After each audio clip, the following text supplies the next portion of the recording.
Crime चक्र। जब मैं तुम्हें देखती हूँ ना, मेरे पूरे बदन में आग लग जाती है। अक्षय प्लीज, आज इस आग को तुम बुझा दो। अक्षय भाभी सही नहीं, आप भाभी हो मेरी। ये सब क्या हो रहा है? नहीं अंकिता, ऐसा कुछ नहीं, जैसा तुम देख रही हो ऐसा बिल्कुल नहीं है। ये सब कुछ मैंने अपनी आंखों से देख लिया है। तुम इतना ज्यादा नीचे गिर जाओगे ना, मैंने सपने में भी नहीं सोचा था, वो भी अपनी भाभी के साथ। छी!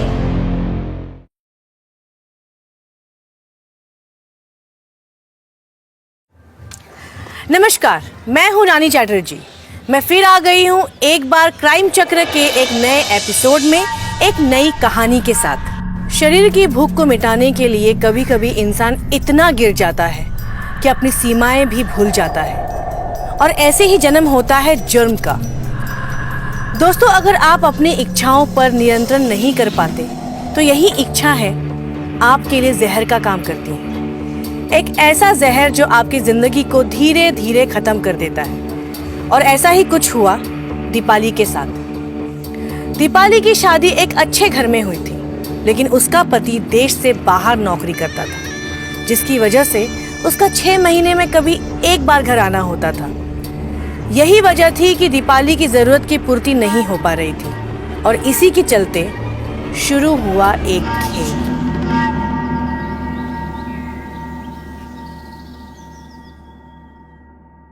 अक्षय, अक्षय बेटा, 11 बज गए। उठ। हॉस्टल में भी क्या 11 बजे तक सोया रहता था? हाँ, तू अब घर आ गया है, हॉस्टल में नहीं है। अब जल्दी उठना सीख। और हाँ, नहा धो के तैयार हो जा और मुझे मार्केट ले चल।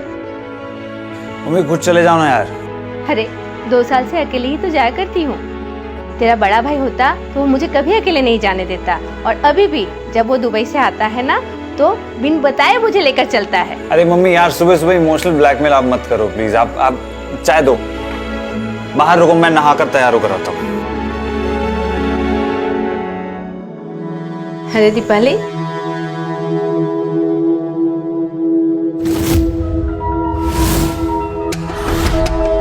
ये चाय किसके लिए लेकर आई है? माँ जी, ये चाय मैं अक्षय के लिए लाई हूँ। वो तो मैंने दे दिए। अच्छा ठीक है, एक काम कर, जल्दी से ना नाश्ता बना कर लिया, हम दोनों मार्केट जाने वाले हैं। ठीक है माँ जी। अरे दीपाली, आज तो तू बड़ा सुंदर लग रही है, मेरी बहू को किसी की नजर ना लगे। थैंक यू माँ जी। अक्षय, तू जल्दी से तैयार होकर नीचे आ जा बेटा। अरे आप जाएंगे नहीं तो मैं कैसे तैयार होऊंगा? अच्छा, हम दोनों जा रहे हैं, तू जल्दी से आ। ठीक है।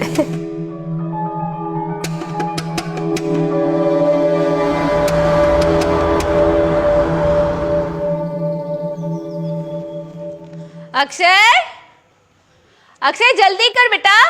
आ रहा हूँ।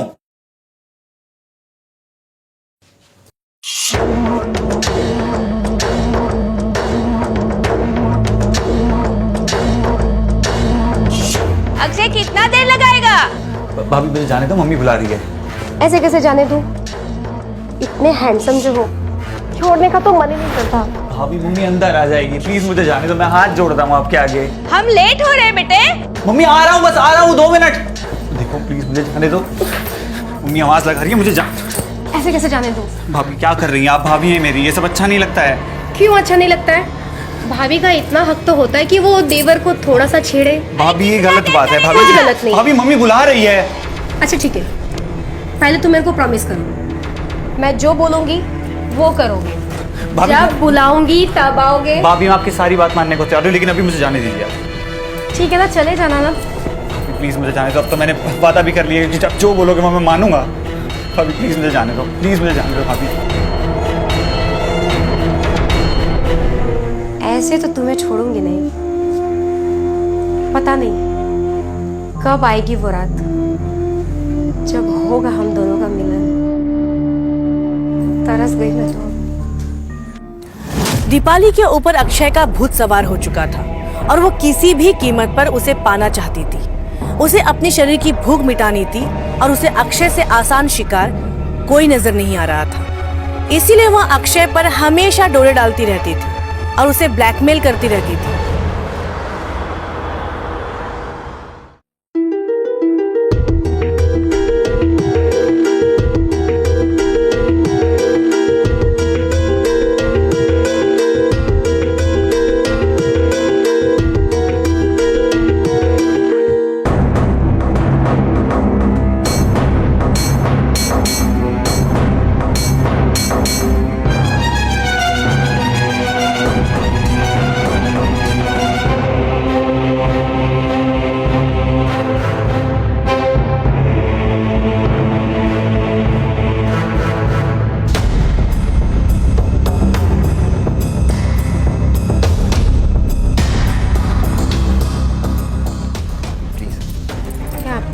तुम्हारा काम करो, मैं मेरा कर रही हूँ।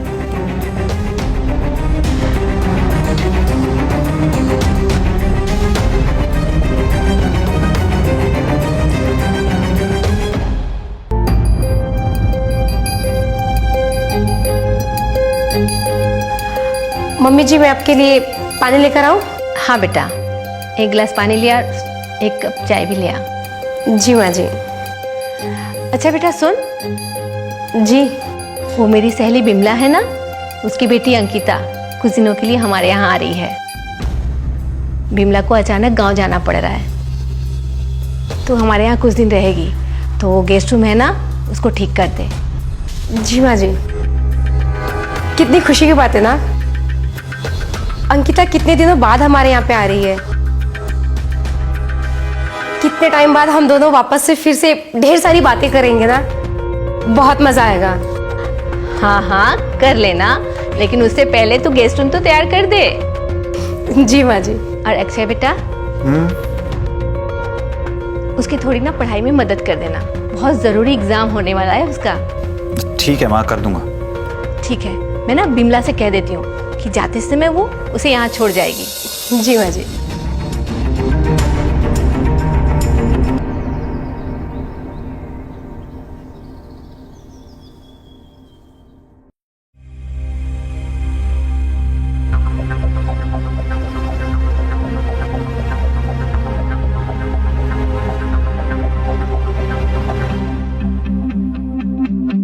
अक्षय, अक्षय। हाँ भाभी। अक्षय, ये मेरी हुक नहीं लग रही है, तुम लगा दो ना। भाभी यार ये सब मत करवाया करो यार, अच्छा नहीं लगता ये सब। प्लीज लगा दो ना। नहीं भाभी, ये सब मुझे करना नहीं आता। ऐसे कैसे नहीं आता है, तुमको करना पड़ेगा।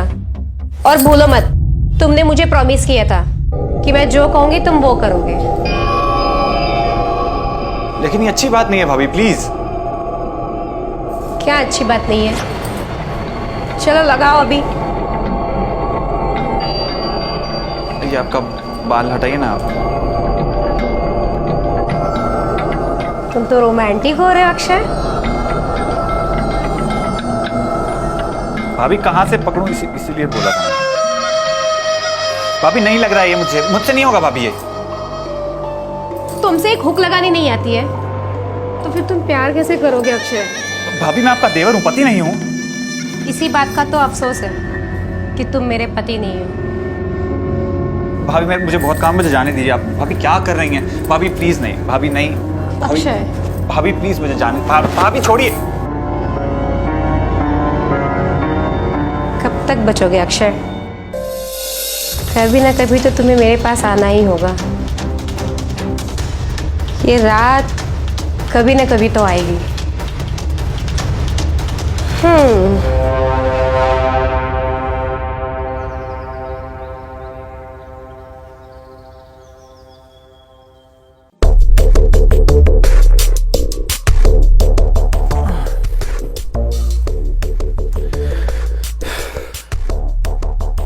माँ, एक गिलास पानी लाना।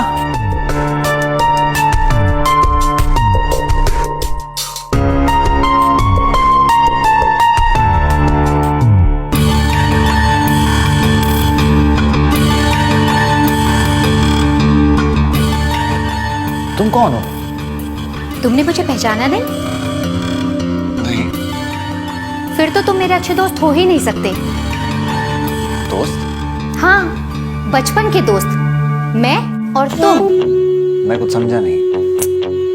अरे बुद्धू, मैं अंकिता हूँ, तुम्हारी विमला आंटी है ना, उनकी बेटी, और तुम्हारी बचपन की दोस्त। अच्छा तुम अंकिता हो? हाँ। सॉरी, मैंने तुम्हें पहचाना नहीं। कैसे पहचान पाओगे? हम बचपन में जो मिले थे और उसके बाद सीधा अब मिल रहे हैं। और तुम्हें याद है बचपन में हम कितना साथ खेला करते थे, कितना ज्यादा मजा आता था ना? हाँ मजा तो बहुत आता था। तुम यहाँ कैसे? तुम यहाँ कुछ दिन रहने वाली हो ना? हाँ, तुम्हें पता है मैं अपने पूरे एग्जाम तक यहाँ पे रहने वाली हूँ, और तुम्हें मेरी पढ़ाई में मेरी मदद भी करनी होगी। और अगर तुमने ऐसा नहीं किया ना तो मैं तुम्हारी शिकायत आंटी से कर दूंगी। अरे मेरी शामत आई है, मैं तुम्हारी कोई बात को मना करूं? मैं बिल्कुल तुम्हारी हेल्प करूंगा। Good boy. अच्छा सुनो, यहाँ तुम्हारा रूम कौन सा है? हाँ चलो मैं तुम्हें अपना रूम दिखाता हूँ। ठीक है चलो।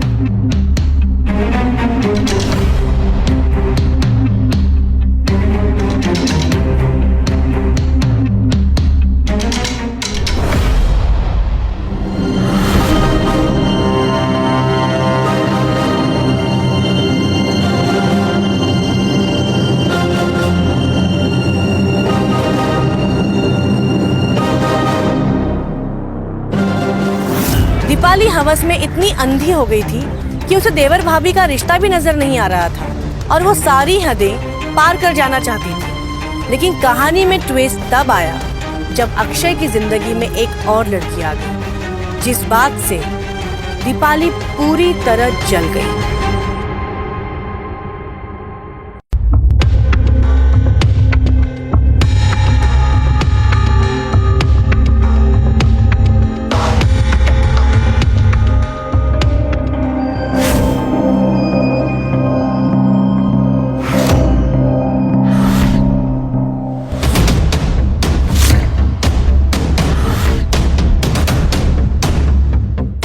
अरे अंकिता, खड़ी क्यों? आओ बैठो।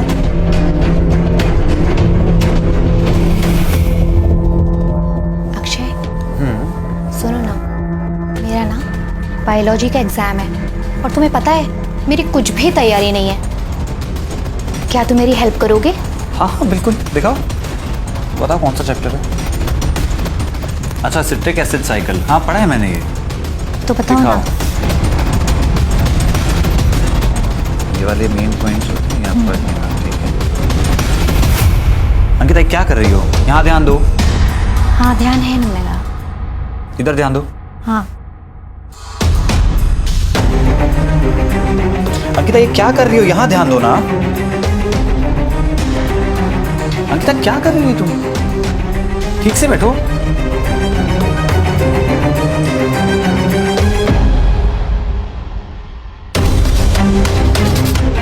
अंकिता ये क्या कर रही हो तुम? अक्षय, मैं तुम्हें बहुत पसंद करती हूँ। और तुम्हें पता है, बचपन से ही मैं तुमसे प्यार करने लगी थी, पर प्यार का इजहार करने का मौका मुझे आज मिला है। क्या तुम सच में मुझसे प्यार करती हो? हाँ अक्षय, मैं तुमसे सच में बहुत ज्यादा प्यार करती हूँ। पता है तुम्हें, जब मैंने तुम्हें पहली बार उस दिन बाहर देखा था, हाँ मुझे तभी तुमसे प्यार हो गया था, बट कभी कह नहीं पाया।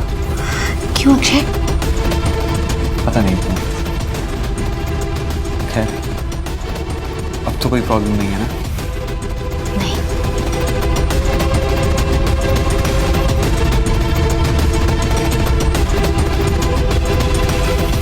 Ankita, I love you so much. I love you too, Akshay.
ये महारानी इतने सुबह सुबह अक्षय के रूम में क्या कर रही थी?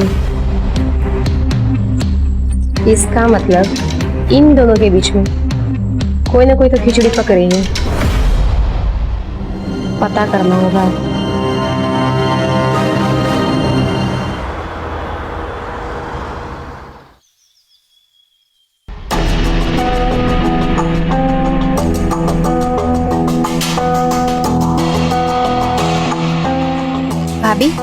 हाँ, मैं जा रही हूँ, मेरा एग्जाम का टाइम हो गया है ना। Bye. All the best. Thank you. इसकी चाल कुछ पतली पतली सी लग रही है। एक काम करती हूँ, माजरा पता करके आती हूँ।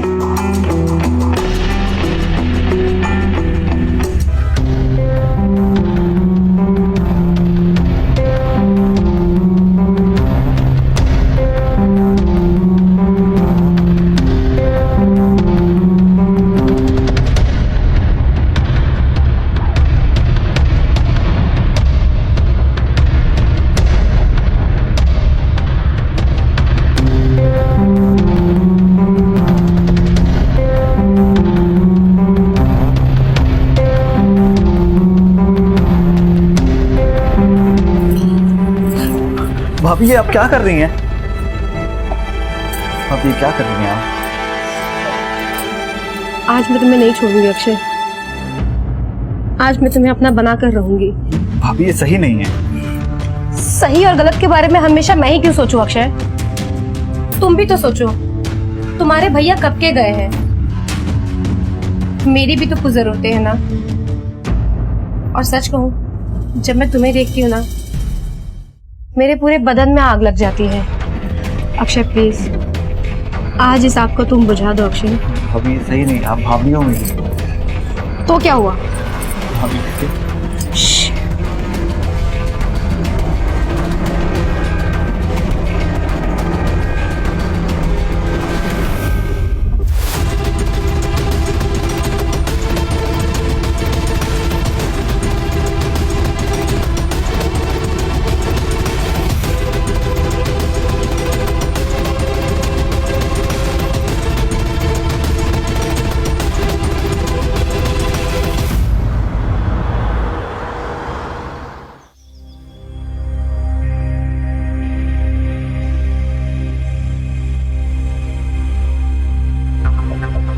काम कर रहा हूँ। अंकिता क्या कर रही हो? दरवाजा खुला है, कोई देख लेगा। अरे देखता है तो देखने दो ना।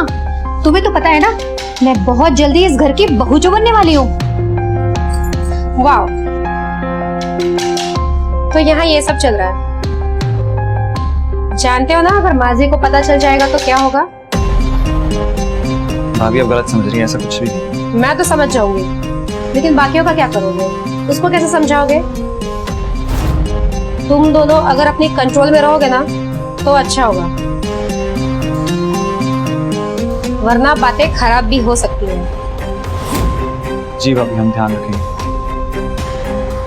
हाँ भाभी, आप बिल्कुल ठीक कह रही हैं। आगे से हम दोनों ध्यान रखेंगे। तुम मेरे साथ किचन में चलो। ठीक है।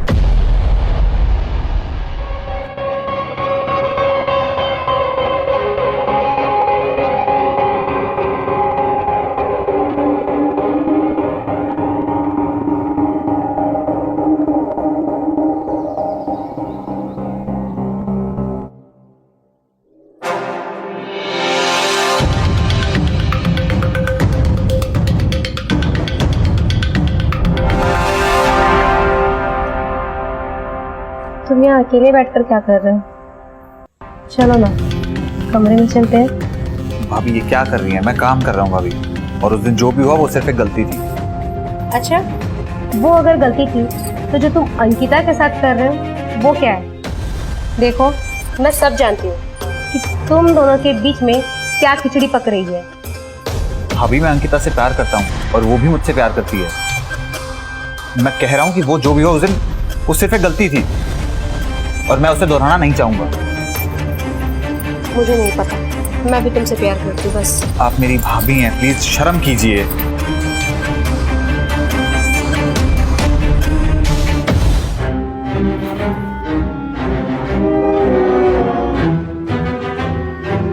भाभी कसम से। भाभी आप अक्षय, ये सब क्या हो रहा है?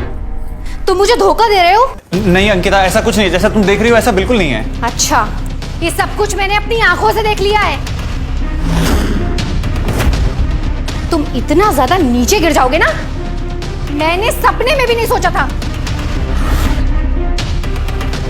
वो भी अपनी भाभी के साथ। छी! मैंने तुमसे प्यार करके ना बहुत बड़ी गलती कर दी है। आज से तुम्हारा मेरा अक्षय कोई रिश्ता नहीं है। मेरी बात समझने की कोशिश कर, जैसा तुम्हें दिखाई दे रहा है वैसा बिल्कुल नहीं है। मैं पूरी बात तुम्हें समझा सकता हूँ, मेरी बात सुनो। मैं सिर्फ तुमसे प्यार करता हूँ अंकिता, प्लीज। तो मेरा हाथ, मुझे कुछ नहीं सुनना। मुझे तुमसे कोई रिश्ता नहीं रखना। मुझे भूल से भी ना फोन मत करना, ठीक है अक्षय?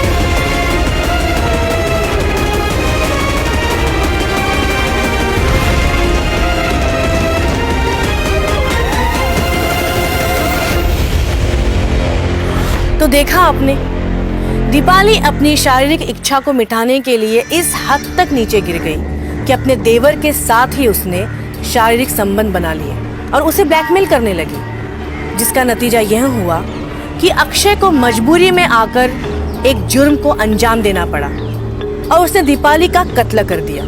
अगर दीपाली ने खुद पर पहले ही नियंत्रण कर लिया होता तो उसके साथ यह हादसा कभी नहीं होता, लेकिन वह अपनी इच्छाओं के हाथों कठपुतली बनकर नाचने लगी और उसका अंजाम यह हुआ कि उसे अपनी जान गंवानी पड़ी।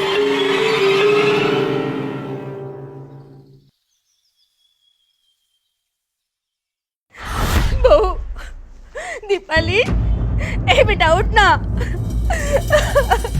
अक्षय! अक्षय!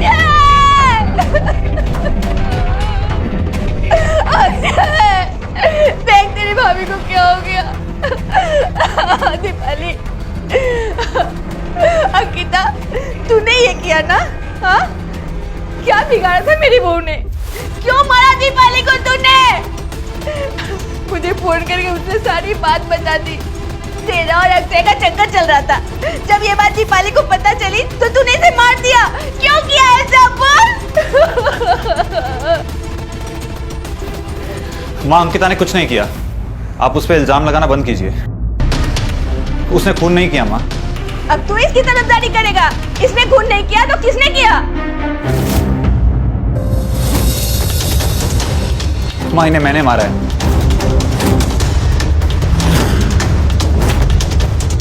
मैं बहुत परेशान हो गया था। मेरे रूम में आकर मुझे जगह जगह हाथ लगाया करती थी। मुझे कुछ समझ नहीं आया, और जब इन्हें पता लगा कि मैं अंकिता से बहुत प्यार करता हूं तो वो ये बात बर्दाश्त नहीं कर पाई और वो बोलती थी कि वो मुझसे प्यार करती हैं। भैया को तलाक देकर मुझसे शादी करना चाहती थी। माँ, मुझे माफ कर दो, मुझे कुछ समझ नहीं आया। ये मुझे ब्लैकमेल करती थी, गंदी गंदी चीजें करने को बोलती थी।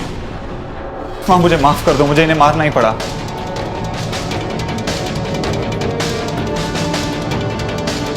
मुझे माफ कर दो अक्षय। मैंने तुम पे शक किया और मुझे सच में नहीं पता था कि भाभी ने ये सब कुछ तुम्हारे साथ किया है। मुझे प्लीज अक्षय माफ कर दो। अंकिता, मैं सिर्फ तुमसे प्यार करता हूँ। मैंने तुम्हें कोई धोखा नहीं दिया।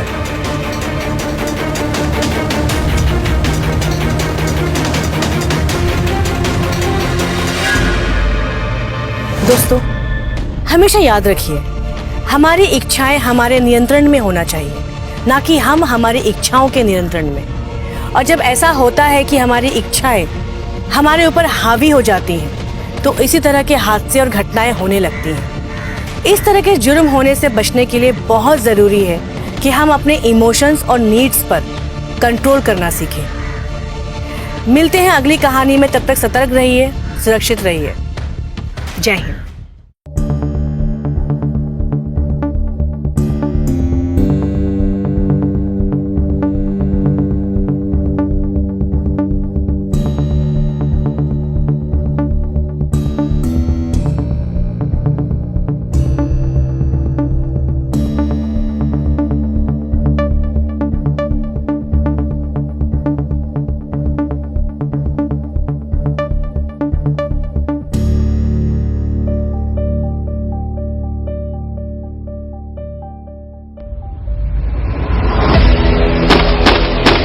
क्राइम चक्र।